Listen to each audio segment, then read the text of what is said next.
Thanks so much, everybody, for hopping on. I've known Ross for a long time. He's been a friend of our program for a while. Did this talk probably the year before last and last year. I'll let Ross give his background, but he's very knowledgeable about the whole recruiting process. And if you guys have any specific questions, feel free to reach out to me or to Ross directly. I think Ross has a brief presentation that he usually goes through, and then questions kind of come out of that as well. So yeah, thanks, Mike. Welcome everybody. Thanks for joining us. I've done these in the past. They usually last about an hour. Certainly, I think the time is much more well spent as you ask questions. So feel free to jump in the chat to type anything in, raise a hand, a virtual hand or a real hand, and kind of I'll jump in with the answers as I can. So currently I'm the coach at Rosemont College, so very close to where you guys are all located. I started my coaching career at Friend Central School for a number of years, then moved into college baseball at Newman, Pomona Pitzer, which is out west, high academic school, and then to West Chester University for several years before basically taking over this brand new program at Rosemont, which was non-existent and now is existent. So we're entering our second season this coming spring.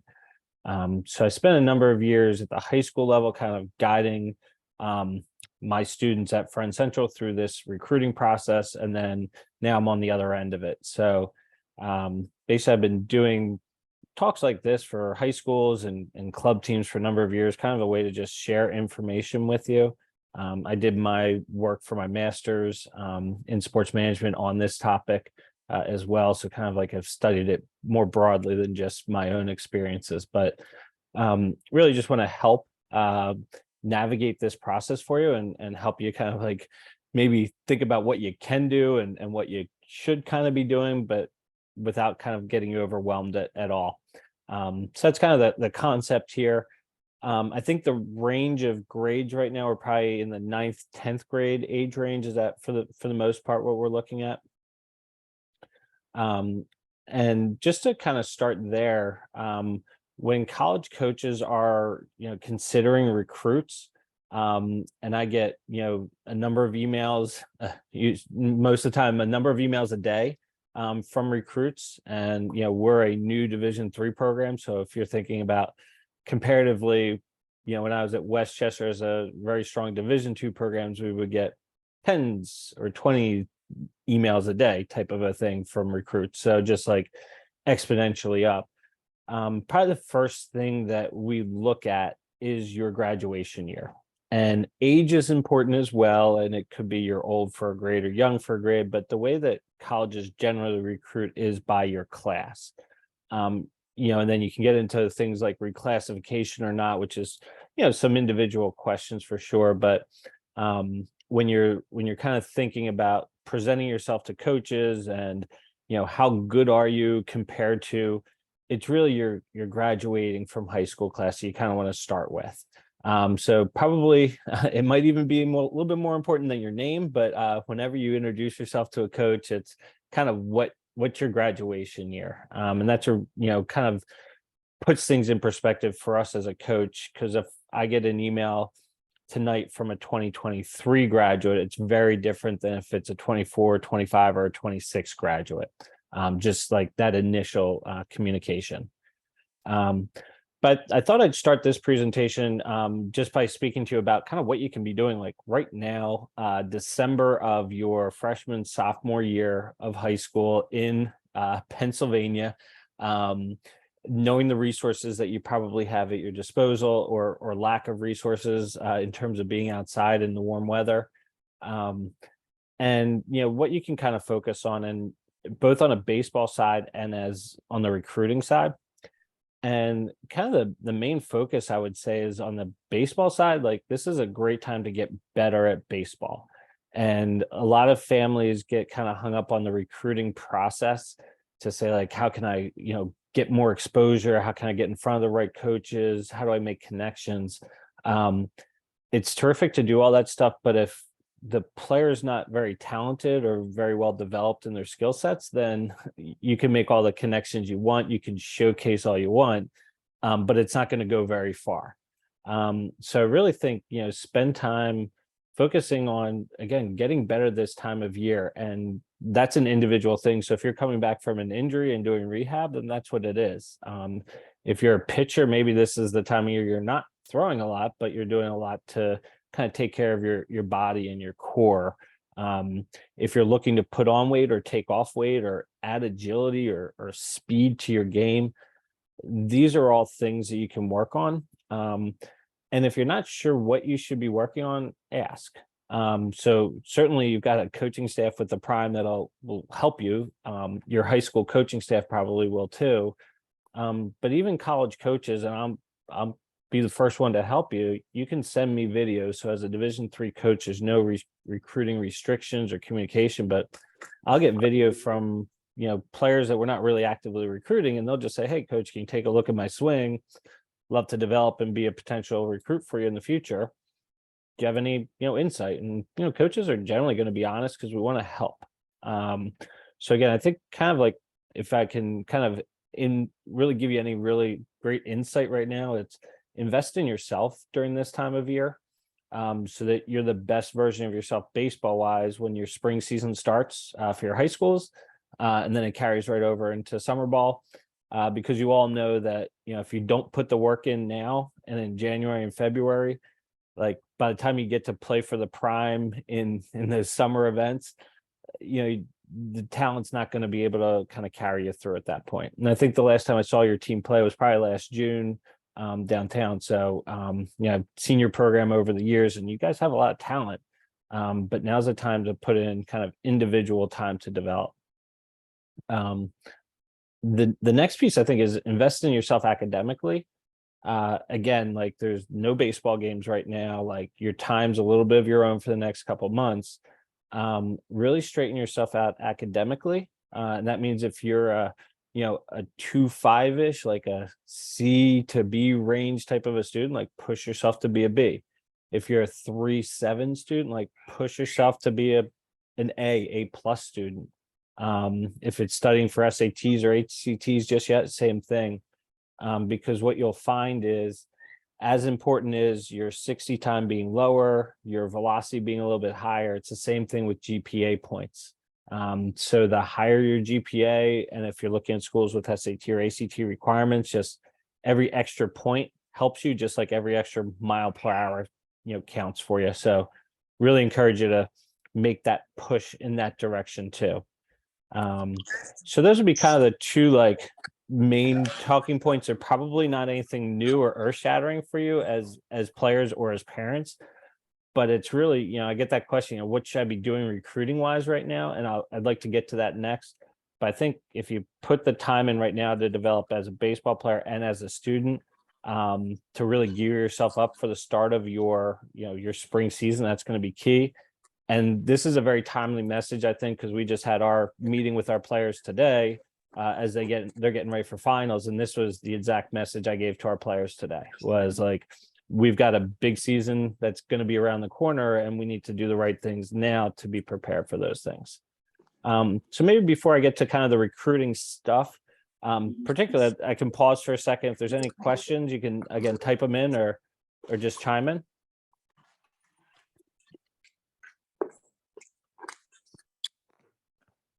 Okay. So we'll kind of get into the recruiting piece and what you can be doing now. Again, we're talking December in the Northeast. There certainly could be recruiting events, there could be showcases indoors and such that you can attend. I can certainly, talk to the merit of some of those. But I think now's a great time to really do some of your research as well. Again, you're not in game season, you've got a little extra time, your winter break's coming up. So I think now's a great time to research schools and start to build a college list. That college list, can be as many schools as you want. If your school has a, college counseling office that you're working with, they might do this with you as well. Theirs just wouldn't include baseball. But all the kind of the same things that your college counselor would help you with in terms of what's your academic fit, GPA, SAT wise, what's the distance you want to be from home, what's your potential major, what's the size of school, all those factors that any student in your high schools would be kind of considering. I think that's important for you to start to work on right now as well.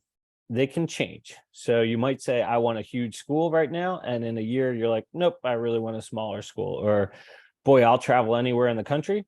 And in a 2-year period, you're like, yep, I really want to be a little bit closer to home than I thought I did before. But it's good to have these conversations and to kind of get a feel for things. There's about 1,000 NCAA baseball programs, actually a little bit more than that, out there. So like, you want to kind of start to narrow it down. You're not going to get recruited by 1,000 schools, and you don't want to try and be recruited by 1,000 schools. So now's a great time you can start to research. So, academically, do you have something you want to potentially major in? So if you want to major in something as broad as business, then find schools with a business school. If it's something really unique that you want to major in meteorology, that's going to make your list really small, which is fine. But again, it's good to start to recognize that now. Academically, as you're getting into freshman, sophomore, and especially into junior year, your academic credentials, like your GPA is getting kind of solidified. What type of student are you? You can look at what are acceptance rates at those colleges. What are they looking for GPA wise? So again, you can start to find out like where you want to be, but at the same time, what schools are going to be interested in you. Again, not considering baseball at all just yet. Size of school, as I mentioned, that idea of how big are the actual classroom settings. I coached at Westchester University, 16,000 students. You've got some larger, lecture halls. Thanks for that question, Phil. I'll answer that one in just a moment. Larger lecture styles, and then working to smaller classrooms down the road, to Rosemont, where we've got, 350 or so students total. And, we've got classes of 20 or smaller. So one's not right or wrong. It's really what's going to be best kind of for you. And Phil just asked in the chat there, kind of like, when should a freshman start kind of reaching out? And it's a perfect question. That's going to be my next topic is, how do you know, all right, you found a school or a list of 20 schools that kind of fit some of those criteria. I kind of like the location, size of school. They have some classes that seem kind of interesting. What do I do now? So the question I usually get is, like, what level of play is right? Like, should I be looking D1, D2, D3, junior college, NAIA? Should I be looking in this conference or that conference? As a freshman, as a sophomore, sometimes it's tough to completely know that answer because you're not totally developed at that point. If you're a player that's really, really developed in a certain area and, pitching, obviously you see freshmen and sophomores all across the country committing early. And those are, players that are probably throwing upper 80s or 90 as a freshman or sophomore. And the recruiting process is definitely going to speed up for them. But I'd say for the majority of, players, that freshman, sophomore year, you're still starting to develop. And some of you guys don't quite even know what your main position is yet, or you're a dual position player and what's your best position in college.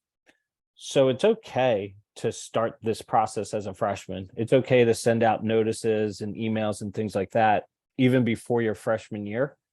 And it's really, in the coach's hand on the receiving end to do anything with it or not, basically.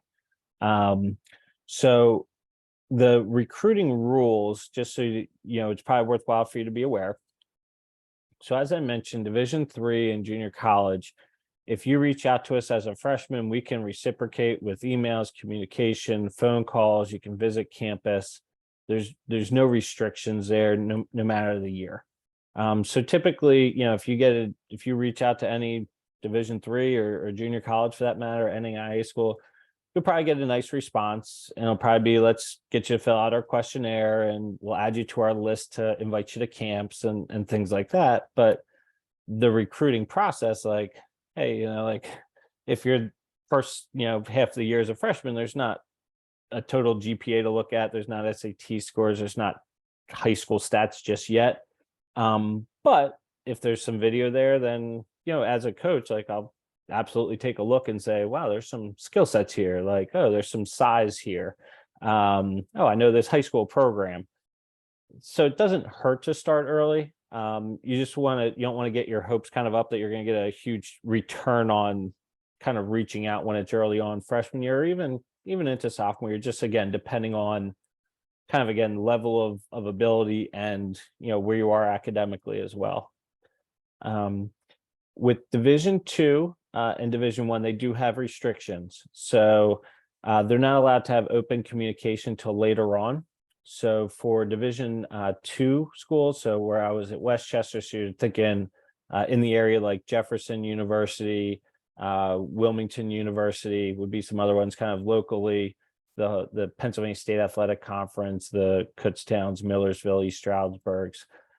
So those schools do have restrictions. So you send an email to those schools as a freshman or sophomore. Again, you won't get a response until sophomore year ends June 15th, after sophomore year is when they can openly communicate with you. And for the Division I schools, and I think you kind of know the Division I schools, certainly locally and nationally, theirs is going to be July 15th, I believe it still is. And again, that's after your sophomore year there. So you've got kind of some time before that open communication can happen. Now, if you send an email to a Division I or Division II school during your freshman year, at this time of year during your sophomore year, they can't respond, but they can still collect your information and they can still look at your video. And absolutely, as a coach at Westchester, we would receive emails from talented freshmen and sophomores during this time of year, and we put it in our database, and we'd make notes. So when we were allowed to contact them, we would. So that day, when that day hit June 15th, and we were allowed to reach out to them, but the Division I school locally couldn't, absolutely, we would do that. So again, it doesn't hurt to send out the information. You just don't expect to get immediate feedback. The exception to the communication rule for all divisions is invitations to camps, which I think is probably an important thing to touch on. So you probably have all gotten lots of invitations to lots of camps. Some are with private organizations, so it's just like this big showcase, or come to our individual camp. And that could be a winter camp that's happening this week or next week, or over winter break, come to our university's camp. Rosemont, we could host a camp, at our own facility. We could host it at something like the Steel Yard or an all-star baseball or something like that. So colleges of any level can invite you to camps. They can't say you're a top recruit and come to our camp, but they can just say, we have your information and we'd love for you to come to our camp because it's open to anybody. So again, I want you to make sure you don't confuse an invitation to a camp to being recruited. They're not necessarily the same thing. They certainly can be. But again, the Division I schools, and depending on the time in the Division II schools, can't tell you that. They can't say in an email or a phone call, hey, we're really interested in you, come to our camp, because it's going to, it costs $100 to come, but we really want you to come. They're really just not allowed to do that. That would be NCAA violations. You as a player, you as families, don't worry about making NCAA violations. It's really the colleges that can screw things up. You really can't kind of do anything, kind of like wrong.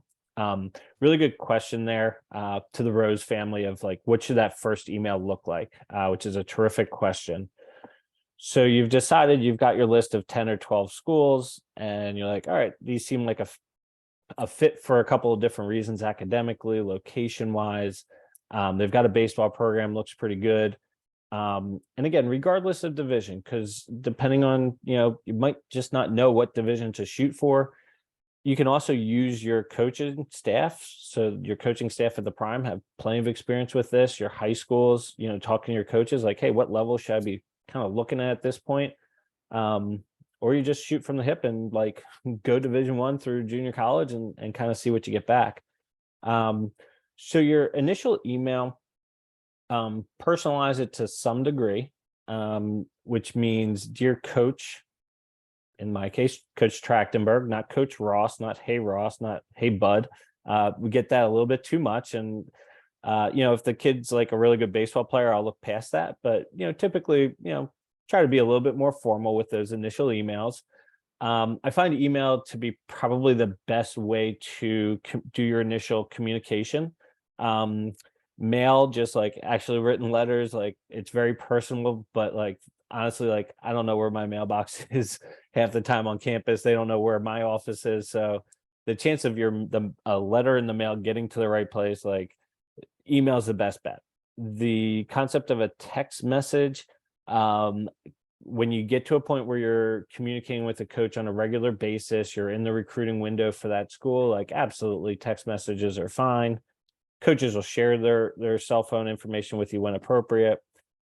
Calling office phones, again, not a great plan because like the chances of catching a coach in their office while they're literally sitting there waiting for a call, again, not likely. Coaches are just on their cell phones out of their office the majority of the time. So again, the email is to me the way to go with the initial conversation.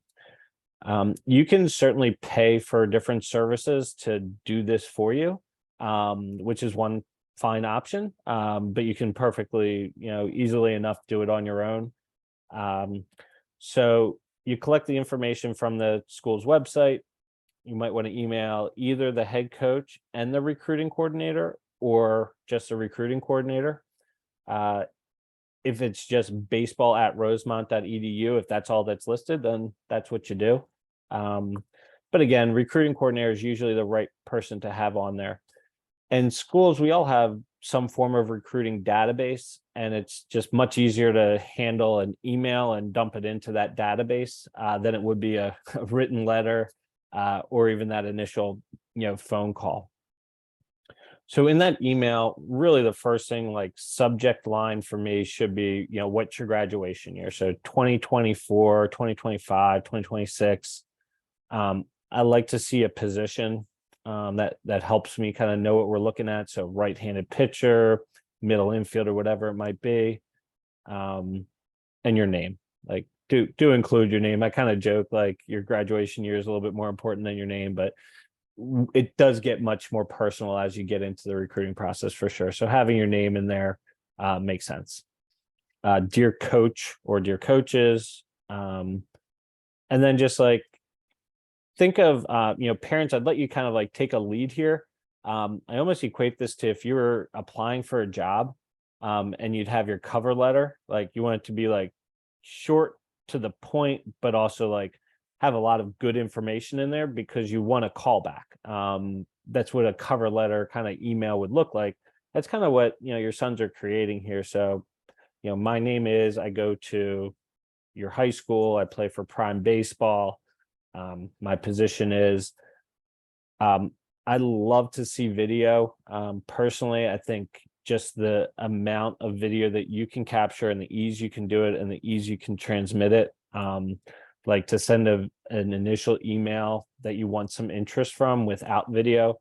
I think you're kind of wasting your effort. So having some recent video, not long, and we can talk about what can be in that video in just a moment. But having that video link in there, I think is important because it's just like, you can say, I swing the bat really well. I'm a really good pitcher with a really good curveball. Well, like, just show me. Give us whatever stats you have. And I think when I say stats, I mean more of metrics, and metrics being 60-yard time, exit velocity, arm strength. Those things are going to mean a lot more to a coach than your batting average last summer or your, freshman year stats at whichever high school. And the main reason being is, if you're coming from Lower Merion or Harridan High School or one of the local, Catholic or private schools in Philadelphia, like, yes, I know those programs. I know the level of competition in the area. But if you're communicating with a coach that's new to the area or just not, you're emailing somebody in Ohio, that coach doesn't know what it means to play in the Interac or the Catholic League or the Suburban One League or Philadelphia Public or anything like that. So hitting 500 in one league is not really impressive, depending on the league, and vice versa if you're hitting 100. The camps and showcases, great question. I'd love to answer that one too. I'll just put a note there as I finish this answer. So the stats, so if you tell me that your fastball's 79 miles an hour and you're a sophomore, okay, well, I can compare that to every pitcher in the world that might email me. And literally I'll get emails from around the world because it's become international.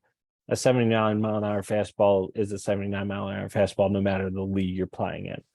So again, whatever metrics you have, I think are important, and don't worry about like, oh, it's only 79. Well, are you 79 and a sophomore and you're 6'2" and don't have any muscle yet? Like, we see a lot of that, and it's my job as a coach to say, oh, well, he's, I'd like to see a guy that's like low to mid 80s, sure, but like he's not there yet, but there's a good chance it could be there. So that's where the video comes in, where I can look at it and say, all right, yeah, I see there's a lot that's going on there that, could be good in the future for us. So that's that combination of some stats being more metrics. And then the other stats that are really important, and parents, like, you guys can give me the high five for this one, like the academic stats, like they need to be in there. GPA, if you have ACT, SATs, those are really important. PBR versus perfect game. Yep. Be happy to answer that one too. So that type of statistical information, that just makes it much easier for us. Because as a coach, like I'm fielding, we could be looking at, 1,000 kids per class that we're whittling down to maybe get 10 kids. And how do we do some of those initial kind of like cuts or decisions of moving forward? Like, all right, what's the position need potentially? So that's like breaks things down. What are, what kids can get into the school academically? Okay. And then, let's look at miles per hour, or let's look at foot speed. And each coach cares about things a little differently with those. I'll kind of pause on that one with kind of the concept of the video, some basic information to include. Any kind of follow-up questions on that? Because then I'd love to answer the camps question as well. But other questions, kind of that intro kind of question. I'll just piggyback on what you're Sure, saying. Mike, Ross. thanks. Yeah. Yeah. So, kind of went through this process over the past few years. It's a great idea to come up with a list of schools kind of in the off season. Yep. Because you don't want to have to do it like in a rush and a panic when you're playing, and just now is a really good time to do that. And it's really important to have a list, I think. I don't think, it should be 50 schools. I think it should be very focused, and, some of these guys are pretty young, so it's going to be hard to figure that out. But I think the sooner you think about it, the better off you're going to be. Yeah. The videos, I agree, are super, super important. We can take video in Steel Yard whenever you want. It's really easy. The more video you get, the more metrics you get. We'll be doing metrics at Steel Yard over the winter as well. That stuff is really easy to collect. And then obviously, GPA is very important as well. So yeah, great stuff. Yeah. And we use, just as a side note, like Rosemont, we use the Steel Yard.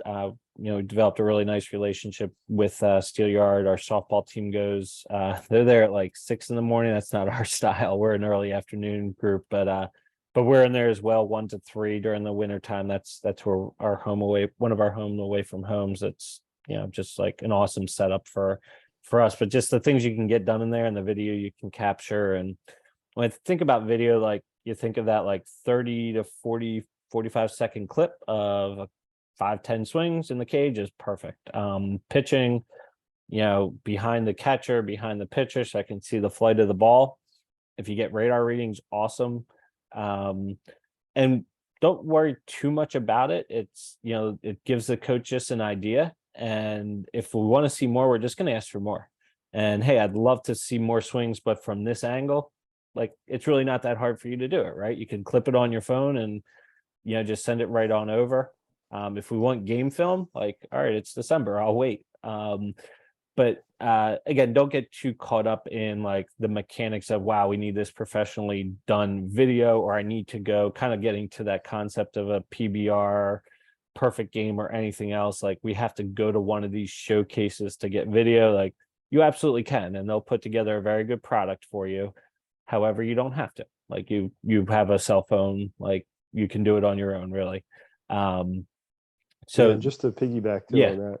So Prime Baseball actually has a subscription to a site called yep, playinschool.com. yep, So you guys can create your profile page on Play in School. I'll send out instructions. Our last year's team all used it. I think most of their information is actually still on the page, but we'll be getting rid of that, and you guys can all add your own profile page with all your metrics, your videos. They just introduced like a searchable coach database as well, so mhm. it's actually pretty cool little site that we're a part of. So Yeah, and Play in School is a perfect example. Like you just put in there, here's my profile, and put in the link, and that's all I need. You don't have to worry about sending out multiple messages to me or anything like that. When you do update stuff, just like as a note, don't assume I'm going to go in there and like check every day for your new video clips. Go ahead and like if you put up some new clips or like get something new that you put in there, send the note out to the coaches that you've been in touch with and just say, hey coach, here's my Play in School link again, and just want to tell you I uploaded some new video for you to check out. yeah, we actually had our kids put their playinschool.com/John Doe Yep, website right in their email signature. yep, So it was just really easy to ab- do that. absolutely perfect thing to do it. Perfect way to do it. Most colleges questionnaires, recruit questionnaires, they're going to ask for that as well. So again, like Rosemont's, like you go right on, you can go on there tonight just to practice. But it just says recruit me. You hop in there, you just put in baseball, and it'll say, recruiting website, and you just put it right in there. So if you want to get on the list of any colleges, like that's an easy way to do it. So you can do that questionnaire first and then email the coach, hey, I filled out your questionnaire, or the other way around. So kind of getting back to the questions kind of about camps, showcases, things like that. So there's kind of like two sides, two kind of avenues to think about when we think about these events and showcases, camps, etc. So there's private organizations that run showcases and camps. So your PBRs, Perfect Game, All Star, MSI, keep going with the list over the summer. Best in US is in the area. I-95 is in the area. These are all businesses. I think for the most part, these are like good people. I personally work a lot of these events, or I have my assistant coaches work them.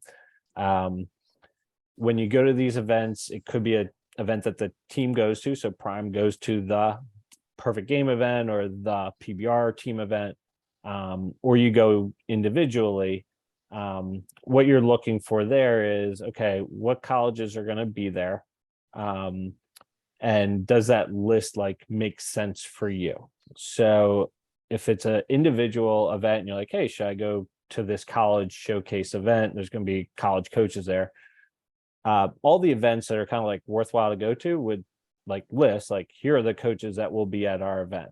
And there could be 5 coaches there could be 50 coaches there.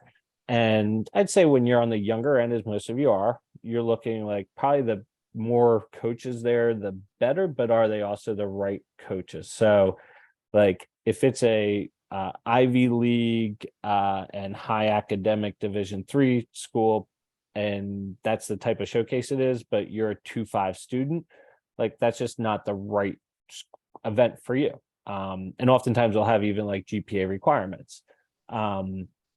Likewise, if you get invited to the showcase in Florida, that's awesome. All the schools are from Florida and Georgia and Louisiana. That's great. But you want to stay relatively close to Pennsylvania, like it's not a great event for you to go to geographically. So it's just getting invited doesn't mean like it's awesome. Just because it says, hey, you're selected to attend this event, like everybody gets invited to those. So the other point I think is important to think about is these all cost a good amount of money to attend. So you want to kind of pick and choose.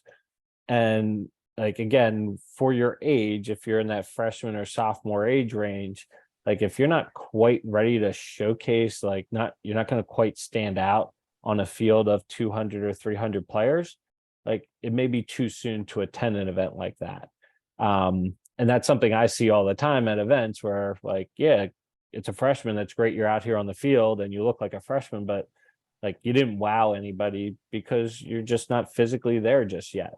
And even if those, SEC schools or ACC schools are there that may be looking at freshmen, like if you're not a fully developed freshman and you're not that top of the line player as a freshman, then it's maybe not kind of worth it. And then I absolutely want to answer your question, Mike, there about the individual school camps, because that's kind of the other end. So when you're thinking about going to a showcase style camp, I think they can be great for you if it's the right kind of like grouping or range of colleges. And I think also if you as a player are kind of like ready, like you're ready to show like, hey, I can field at shortstop at a really high level, or I can throw from the outfield like on a line to third base and home, and I can drive the ball a little bit and I can run a decent 6, those types of things where you're going to go to a larger event and like really show that like, hey, you're like one of the top players just out of 300 kids. So I hope that helps kind of a little bit on that end. And the last point I'll make about that going to a larger event, whether it's 5 or 10 schools or 50 schools, and this is hopefully like the most important piece of information I can probably give you when you decide to pay $200, $300, $400 to go to one of these events. And you're like, oh, there's a lot of good schools there that I think I have interest in. The most important thing you can do is send that email to those schools before you go to the event. So it's 2 days before you're going to the PBR event that all these coaches will be at, or the I-95 event all these coaches will be at. And these programs will send you like, here's the coaches that'll be there. Because what I get when I show up at those events is a roster of the 200 kids. Any player that I'm recruiting or I've been in contact with, like I'm going to go through that roster. I'm going to highlight, star, circle. And while I'm doing that, all the other 50 coaches there are doing the same exact thing, because we want to make sure that we get eyes on you. And we've seen video of you, we've gotten some email exchanges, but we haven't maybe seen you in person. So we want to take that opportunity to see you in person. If you don't send us that email ahead of time and you send it afterwards, or you wait to see like, oh, hopefully he noticed me, like, I might, there's 300 kids there, I could have missed you, unfortunately. So you've spent the money, you're like, yep, we're going to this big event. Make sure not every coach, not all 50, but the schools you're interested in, like send a really like poignant email, say like, I'm interested in your school, I look forward to seeing you at this event, I look forward to playing in front of you. Like if you have a uniform number for the event or the color team you're on, whatever it is, like I'm playing for Prime at this team showcase, I wear number 10, I'm pitching on whatever day.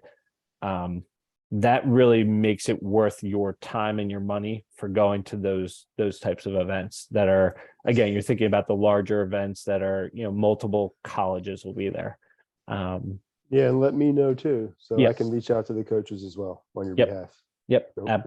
Absolutely. Absolutely. Because you don't want to, I would go right up to Mike and be like, oh, Mike, I heard from your player so-and-so. And Mike would be like, oh, he's a terrible person. Don't recruit him. Or like Mike should be, should say, oh yeah, he'd be perfect. He told me he's really interested in your school. He wants that environment, like 100%. Thanks, Mike, for that one. The coaches are really instrumental in this process as well. So the individual college camp, so you get an invite to the Rosemont College camp, the Westchester camp.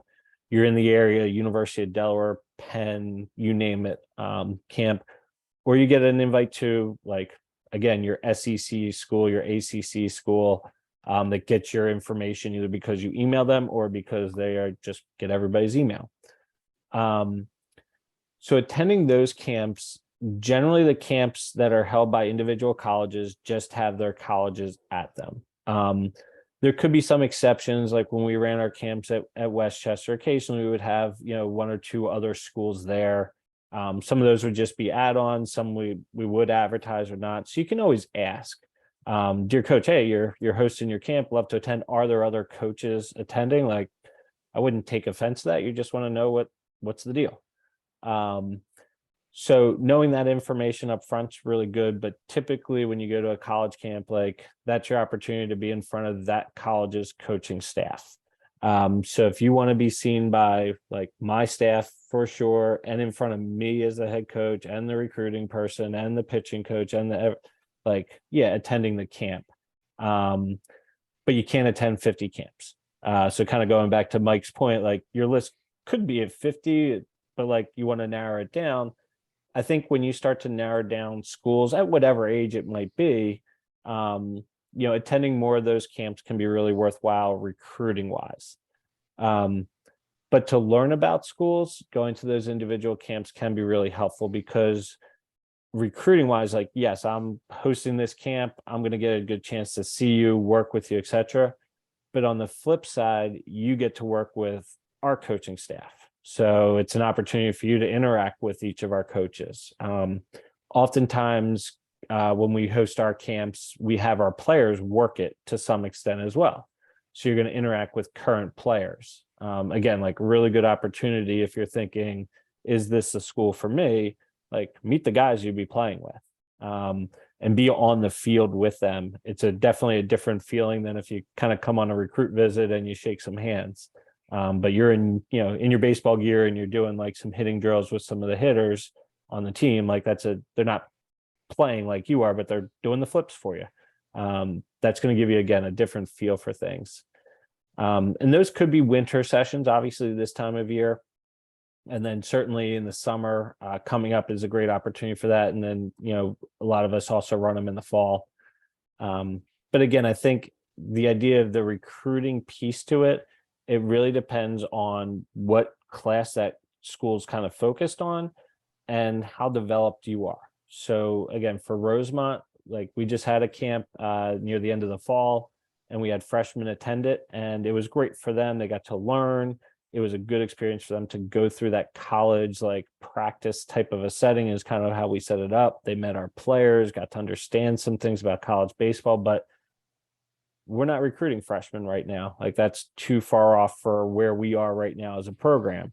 The guys that were seniors, so like it was late October of their senior year. Like, yes, those guys are looking for the right spot. We're looking at that class. So those players are very much in the right wheelhouse for us. And they're also in kind of decision mode too. So, but that's Rosemont. The next school could run that same event and they're really looking at juniors or sophomores. And that's that discussion with the coaches to be able to understand. And that's that like open conversation. So kind of getting back to that question of, when should you reach out? Again, it's never too early, but before you start signing up for camps kind of blindly as you get an invitation to come to our camp, you can ask the coaches like, hey, I'd love to come to this camp. Is this a good recruiting opportunity for my son? And better players for you to say like, is this an opportunity to, kind of like for you to see if I'm the right player for your program?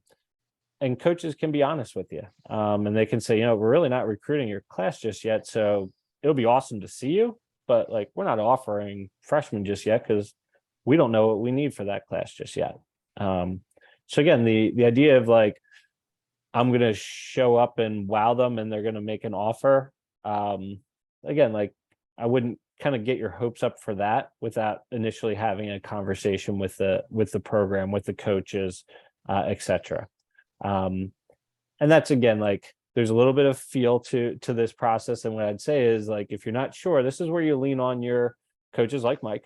You lean on your high school coaches as you have relationships with them or other people and that you're kind of working through this process with. But it's okay to ask questions is what I'd say, rather than start signing up for events and kind of hoping for the best.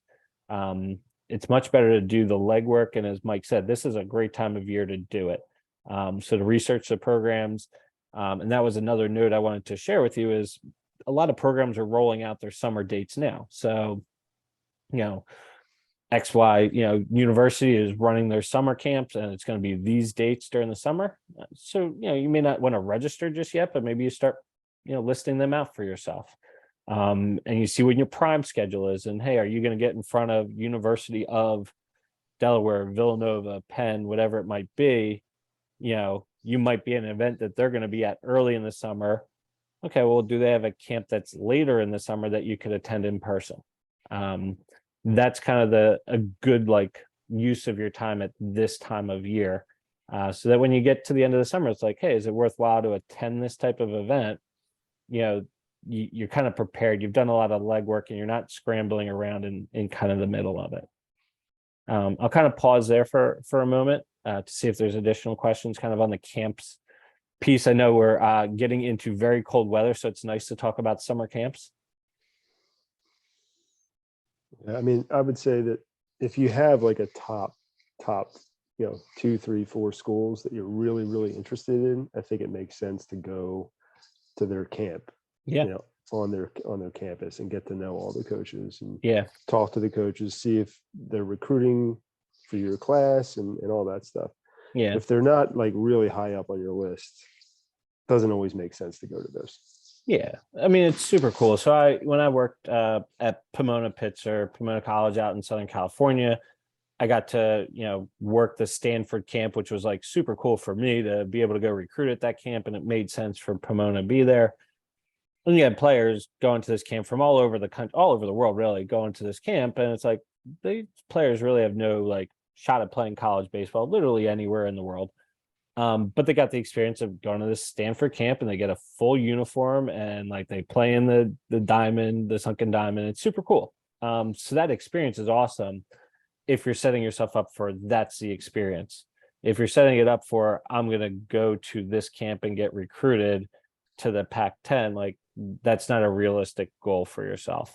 So again, just because you're invited doesn't mean you need to go or that you need to even go this year. It could be something you kind of put on your like list, like, oh, this could be pretty cool down the road. The other note that I think is important to think about as we're getting ready for the cold months here, you start getting invited to these camps, whether they're large showcases or individual college camps, and they're in July, in August. Something that we all see as college coaches is just like the decline in players, just like ability, physicality, strength, everything as the summer wears on. And a lot of it comes from just like playing too much and playing in 100-degree weather. So I think you want to like manage a little bit of that for yourselves. And parents, this is sometimes where you have to be the parent and just say like, okay, like we can't do everything. So you've got your schedule with your prime. But the idea of pitching or playing for prime over the weekend, a Friday, Saturday, Sunday event, you play a couple games in the heat, and then you sign up for a team, a college camp on Tuesday. Like you may not be ready for that physically. So, again, like we see that as coaches, we're like, wow, I saw this player last week and he was doing some really good things, but now I see him at this camp and he's just tired. He's got a sore arm. Like he's not even able to run the 60 because he's run the 60 10 times this summer. So it's something we see. And like, I personally wouldn't like say like, all right, well, this kid's off my list because, he was tired this day. But I feel bad for the family, bad for the kid, because you're spending time and money on this and you're getting your hopes up for stuff. And like, you're not able, for the player, you're not able to perform at your peak level to that extent, because really you're starting to play, in this area, you're starting to play like beginning of March, you're like getting ready for your spring seasons and you're going straight through. So by the time you get to August, like, unfortunately, there's really tired baseball out there, and parents, you've probably seen it. I think it's a multiple sport athlete. Great question. I'll hit on that one next for you. The concept of just tired baseball, like you're not doing yourself a favor. So what I think is worthwhile is just, again, you don't have to sign up for everything as soon as it comes open, and try and, pick and choose as you get into the summer. Use your coaches to like help you navigate, like, yeah, maybe you don't need to do that one this summer. It's just your between freshman, sophomore summer. Like you can hold off on this one till next year. Or these two events are really similar. They've got a lot of similar coaches. Just do one of the two. Those are really fair things to kind of like communicate with Mike and his staff. And as you're talking to coaches, like myself included, like, hey, coach, like I'm thinking about these two. What's your suggestion? And probably my advice will be one. And it may not be like this is better than that, but it's just like just do one because you're not going to be able to bounce back. Like if you throw the ball like again 79 miles an hour with a good breaking ball, and you show up at the camp and you throw 70 and your breaking ball is flat, like you didn't do anything for yourself essentially. So I think that's something to think about. And parents, sometimes it's tough to say like no, but sometimes it's like no, not yet. Like we won't do this one in August. Let's look for the one in September. So follow up is that question about multi-sport athletes. Really good question. Lots of opinions go with this. My opinion personally is like if you like playing 2 sports or 3 sports, guys, like play it. Because when you get to college, the idea of playing multiple sports, it's really, really tough. I've been coaching for a lot of years in college, and really like one successful guy played football at Westchester and baseball, and kind of tough to even say Billy was like super successful at football. He was a blocking tight end. So like super not skilled, just like huge physical guy. But he definitely lost out on baseball because of football and lost out on football because of baseball. So the idea of playing 2 sports in college, while not by any stretch impossible, it's really difficult. So the idea of if you like playing another sport or 2 other sports, like do it. Now's the time to do it. Like you've got time, you've got energy to do it. So if you don't enjoy it, then don't. Ross, that wasn't where I was going with my question. Sure, go ahead. My question was more along the lines of recruiting. Like if you recruiting a baseball player, you're like, oh well, this kid plays basketball, for example. I gotcha. Do you put more weight into that, or are you like, I'm only looking at baseball players? That's kind of. Yeah, great question. Great question. Thanks for redirecting there. So to me, every recruit's going to be an individual. So that's my personal opinion, though, Phil. The next coach might say like, oh, I love those kids that play soccer and basketball because their feet works great and they're super athletes, or they played football, so they're super diligent and understand strategies. Every coach is going to be a little bit different. So to me, I'm going to look at each athlete individually. So maybe I can give you kind of like 2 examples that I've seen. So I've seen the player that tried to play multiple sports through high school, and he just wasn't getting better at any of the 3, but baseball was his passion. And when he just focused on baseball, he got a lot better, and the recruiting took off, and his baseball career in high school took off just because he dropped the other 2 and he was able to focus on developing skill sets. So a lot of development there. So that was a positive for that kid. Recruiting wise, like, yeah, I think his recruiting would have gone a lot differently if he had done all 3 sports, because he wouldn't have been as good at baseball. And I don't think coaches, the way I saw it was coaches weren't jumping at him to say like, oh, he looks like he'll be good when he gives up the other sports, if that makes sense. Because he just wasn't, if your skills just haven't come along enough. And again, that's something, again, coaches will tell you like, hey, I see you're fast. I see, you've got, a strong arm, but it doesn't translate to the game of baseball yet. So like, you're a big, strong guy, but I don't see you hitting a curveball in college. Like, yes, you can hit 100-mile-an-hour ball off of a tee. Your exit velo is 100 miles an hour. You can hit 100-mile-per-hour pitch off the machine, but can you actually hit a pitched ball? And sometimes you see it's, well, he played football, he played basketball, so he never developed. He hasn't played enough. What do you do all summer? He prepped for football season. So I definitely, and I would tell kids that. I'd say like, hey, you're playing multiple sports. You're not like, you haven't developed enough baseball wise. Other coaches might see it differently. So I would say at Westchester, we saw, a player that was football quarterback and like a stud baseball player. And we looked at it as when he's done playing football, like, wow, he's only scratched the surface of baseball, but he was really good at baseball. Like his baseball skills were developed enough in our mind, and it made us kind of a little bit more excited that, hey, like his ceiling could be even higher. So I know it's not a direct answer. And I think again, like each coach is going to look at each kid a little bit more individually. And you think about those intangibles of like, hey, like this guy's committed to baseball. He knows what it means to train year round. That's a positive. And then you can talk the other side where like, hey, he's played on, he's been on 12 different teams through high school.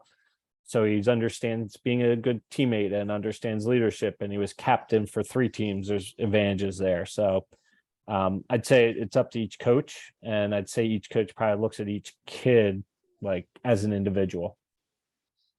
So sorry to not have a perfect answer for you there, but very good question. We're kind of coming up on an hour here. I don't want to keep folks longer, but I did want to give it another moment for other questions or other kind of comments that I can answer. Okay. Maybe go right ahead. I don't mean to hog the questions, but you might have caught on to this early on. Kurt, my son, had a significant injury this year. He tore his ACL. When we're working through that, when you are recruiting an athlete, I mean, do you expect a parent to, for lack of a better term, disclose any injury? Or is it something that you just kind of, it naturally comes out down the road? Or how do you handle? Yeah, really good. How would you recommend that we handle him having an injury as a freshman? Yeah, I think it's a really good question. I had a conversation with a kid that like, I'm super excited to be recruiting. And I'm like, so tell me, like, you're really pretty talented. Like, tell me what's going on for you recruiting wise. And he said, yeah, I had a serious knee injury. I missed my junior year. And that's where I am right now. I'm working my way back. So if he didn't tell it to me early in the recruiting process, I would have found it out eventually. I'm glad I know it now. So it like puts everything in the right frame for myself. And kind of just like the multi-sport athlete question, each coach is going to look at that differently. So a coach could say knee injury, I want nothing to do with that. The next coach can say like, oh, well, like his recruiting is wide open. Like we might have an opportunity to get a kid that's a good reach for us at Rosemont. Like injury aside, like let's give it a shot. So again, each coach is going to look at an injury a little differently. But I do think being honest is important. And the truth is probably going to come out anyway. So in the discussion with, and for me, like, I'm not going to recruit a player without talking to a coach, high school coach, club coach that I either know or can get like an honest feedback from. And it's like, hey, what else do I need to know? Like, well, yeah, he's got, like he had this major injury that's going to come out, and much rather hear it from the family than hear it from a coach. I think an injury freshman year, like, although it's very serious, it's less significant that it's now than if it was junior year or something like that. So like never a good time, but this is a much better time than much later on in the process, because you have full time to recover and like have a whole high school career. So I would say, to families, like it doesn't need to be in that initial email. Like you don't have to say like, hey, I've got this injury I'm working my way back from. But like for your process, in particular for Kurt, like you don't have to start these emails today because you might not have much to show just yet. And you don't need to get into it just yet until like healthy and ready to go.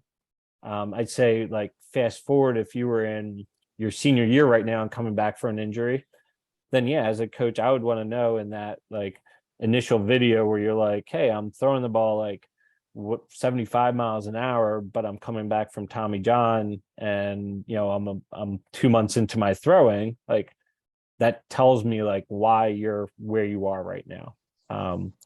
So again, I would say you don't need to like go right out there, and it doesn't have to be like the first line or even in the first email, but I think like as you develop a relationship with coaches, it's good to share, for sure. I kind of equate it in some sense to like, let's say you receive like an IEP or a 504 plan for your high school, and there's something like learning wise that's good for you. When you get to college, you want to have that same support in place. So it's the same concept. Like you have an injury along the way, like you want, like as a coach, like I need to know that you've got a history of a whatever injury. Like I want to know that coming in so that we can set you up for the right plan to make sure you're healthy. Um, and that's all, again, I think that's a good part of the recruiting process. And frankly, injuries are going to happen in college. I think we can all accept that. So how's that coach going to respond to this injury that happened in high school? Like if they're really like, oh, I don't think I want to deal with that. Like he's probably gonna have the same response if you get injured in college. Like, oh, you're injured. Like, I don't want to deal with you. That's not the type of coach you probably want to play for. Yeah, really good question. Any other questions that I can answer from the group? Okay.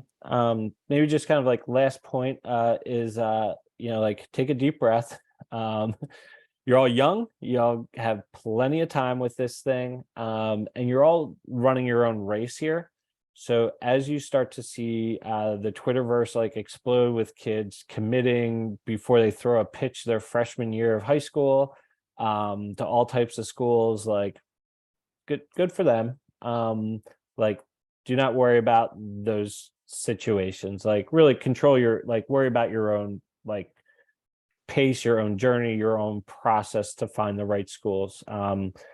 Because just because you like find a school early on in your freshman year, like that might not be the right place for those players. So when I see this process not work, and I apologize for like going negative, but like when you see students transfer and when players come to me like, hey, I want to transfer to your school, the number one reason I always get, why do they want to transfer? It's because they made their initial decision too quickly.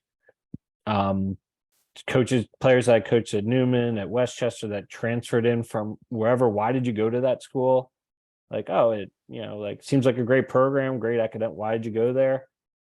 And you didn't like it? Well, I didn't ask these questions about what do you do with injured players? What type of academic supports? What's the culture of the team?